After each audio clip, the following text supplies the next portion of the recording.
everybody, welcome back for another video. I want to talk about something in this video that maybe it's a newbie topic, maybe it's something that many of you already know, but I think I hear this question a lot, and I think it's people having an unrealistic expectation about how many high-powered shots that you can get from something like a PepperBall TCP or a Grimburg Gavle or something that essentially can be made to be unregulated and you can push out 35, 40 joules of power. And people hear that and they think, great, I'm going to have a full mag. Every shot is going to be 40 joules. It's going to be 36 joules, whatever you say. People take that first shot and they think, oh, great, that's what it is, and that's what it will be for every shot. The reality is, if you have an unregulated system and you're just pushing that CO2, you're gonna deplete the CO2 faster at higher power, and there's going to be a steady decline in your power over each shot, and that's inevitable. You can have a bigger, you can overcome that by increasing your CO2 size. So if you have an 8-gram CO2, you're going to get fewer high-powered shots. You go up to a 12-gram CO2, you get a few more high-powered shots, and a 16-gram CO2 will help you a little bit more.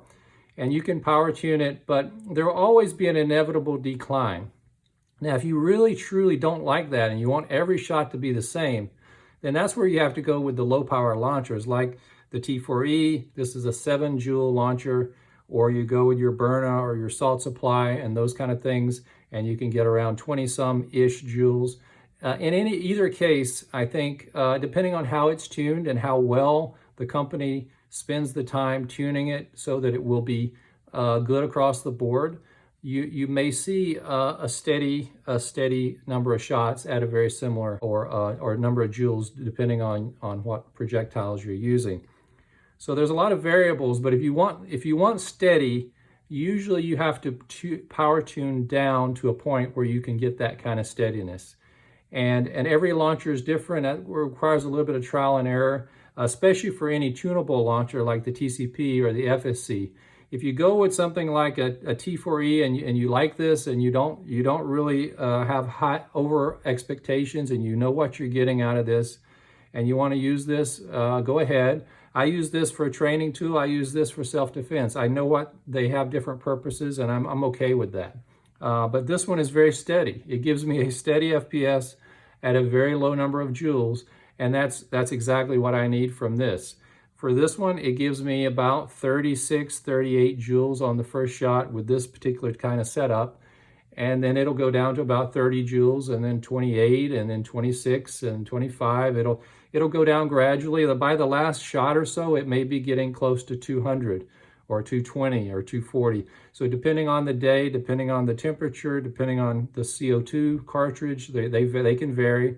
But you're always going to have a steady decline, and you're just going to have to realize that you got that first shot or two or three that are going to be high power, and the faster that you shoot, the faster you pull the trigger, the more CO2 is going to cool. The CO2, the pressure is going to drop too rapidly, and it's going to cause a cooling. And that's going to be a problem for generating power.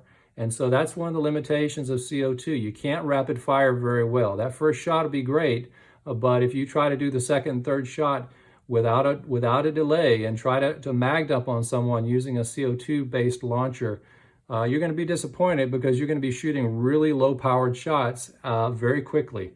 And so you see a lot of demos, and people love to take these launchers and they'll show you one by one shot, and they'll wait a few seconds and they'll show you the chrono, and then they'll do another shot.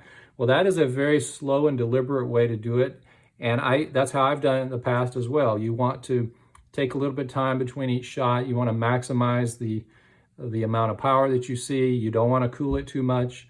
But is that a real-world reality situation? I don't think so. I think in that particular case, the human tendency is you want to pull this thing out, and as soon as you start firing, the tendency is going to be to keep firing until the thread is stopped, and you're going to want to dump, and you're going to want to rapid fire, and that's just the way almost every self-defense situation goes. And so you just have to keep that in mind in your thinking about your self-defense, and realize that those first shots are really the most important. You need to make them count. And I don't care what launcher you're using. There are launchers that are designed with the internals in a way that it is a little bit better, and they're tighter. They preserve air better. They don't lose air. They're very efficient. And then there are other launchers that are very poor at that, and they lose. But the difference between the very best and the very worst is not a great difference. It may be a few joules one way or the other. And I'm not a joule bean counter. I'm not one of those that believes that a 16 joule launcher is better than a 14 joule launcher. I just don't believe that there's a statistical significance there. If you have a launcher that will give you 20 joules across the board, and you're really happy with that, that's great. But how do you compare that to a launcher that's going to give you 36, 32, 30, 28, 25? That's clearly better in my mind. It's going down with each shot, but it's not 20 across the board, but it's clearly better.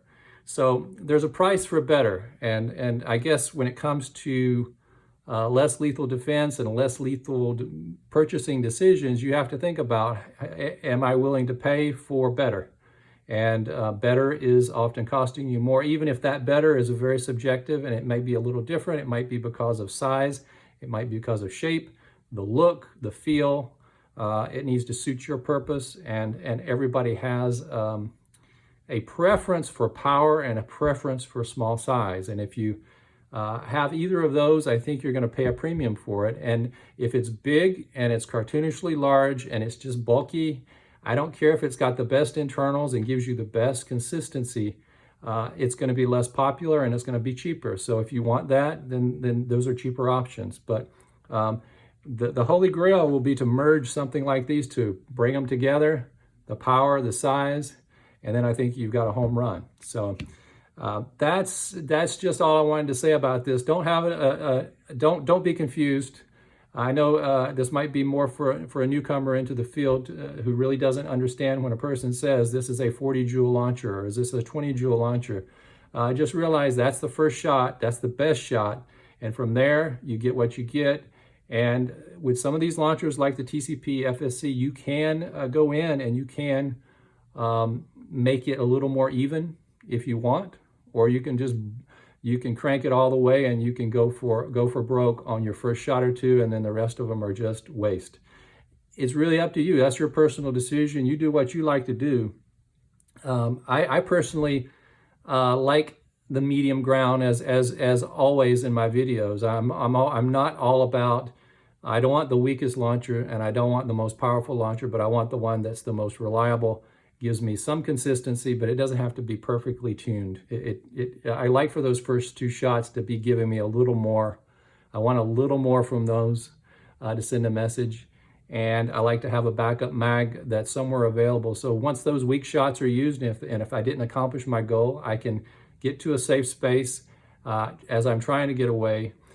Or if I resolve that situation, I can get another mag in there and have it ready as I'm still trying to get away, in case there's someone that wants to come after me. So that's how I think about it, and I'm just gonna leave it right there with this one. Let me know what you prefer. Do you like consistency, you like power, or do you like something in between? I'd like to hear from you. Everybody take care. We'll see you in the next one.